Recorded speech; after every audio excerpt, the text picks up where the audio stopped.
2/3.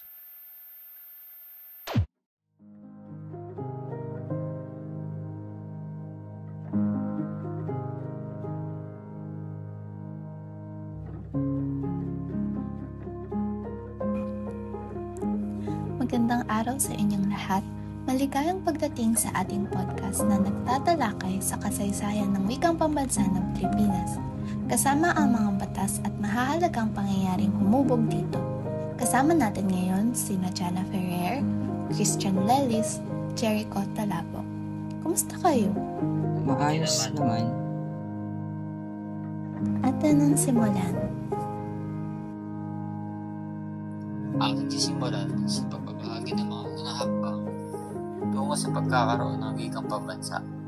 Noong 1935, tinadhana ng Saligang Batas ng Pilipinas na ang Kongreso ay gagawa ng mga hakbang tungo sa pagpapaunlad at pagpapatibay ng isang wikang pambansa na batay sa isa sa mga umiiral na katutubong wika. Bilang tugon, noong 1936, nilikha ang surian ng wikang pambansa sa bisa ng Batas Commonwealth bilang 184 upang pag-aralan ang mga katutubong wika at pumili ng magiging batayan ng wikang pambansa. Sa palagay nyo, anong naging batayan ng pagpili ng wikang Tagalog bilang saligan ng wikang pambansa? Sa mga nabasa ko, ang Tagalog ang may pinakamaunlad na eksaktura, mekanismo at panitikan. At ito na rin ang wikang tinatanggap at ginagamit ng mga malalaking bilang ng mga tao.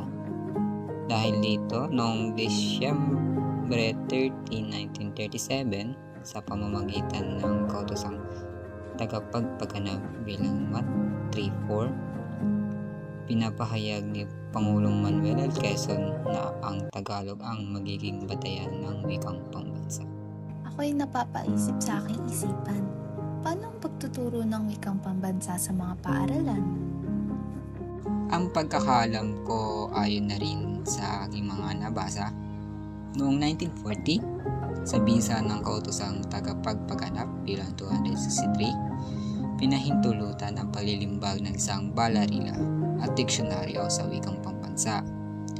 Sinimulan din ang pagtuturo ng wikang ito sa mga paaralan sa buong bansa noong Hunyo 1940.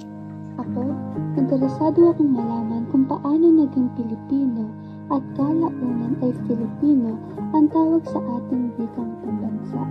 May nabasa rin ako niyan. Noong 1959, sa pamamagitan ng kautosang pangkagawaran bilang 7 na inilabas ni Kalihim Jose E. Romero, pinalitan ang tawag sa wikang pambansa mula sa Tagalog patungong Pilipino upang higit na maipakita ang pagiging pambansa. Pagdating ng 1987, sa ilalim ng bagong saligang batas, itinawag itong Filipino upang isaalang-alang ang pag-unlad ng pagtanggap ng iba't ibang wika at dialekto sa bansa. Doon pala nagsimula ang lahat. Bago tayo magtapos, may gusto lang akong talakayin natin. Ano ang kahalagahan ng wikang pambansa sa kasalukuyan? Ang wikang Pilipino ay nagsisilbing simbolo ng ating identidad at pagkakaisa bilang isang bansa. Ito ang medium na ginagamit natin sa edukasyon, pamahalaan, pang-araw-araw na komunikasyon. Mahalaga ang patuloy na paglinang at paggamit nito upang mapanatili ang ating kultura at kasarilan. Maraming salamat sa inyong lahat sa makabuluhang talakayan. Sana ay marami tayong natutunan tungkol sa kasaysayan at kahalagahan ng ating wikang pambansa. Hanggang sa muli, paalam.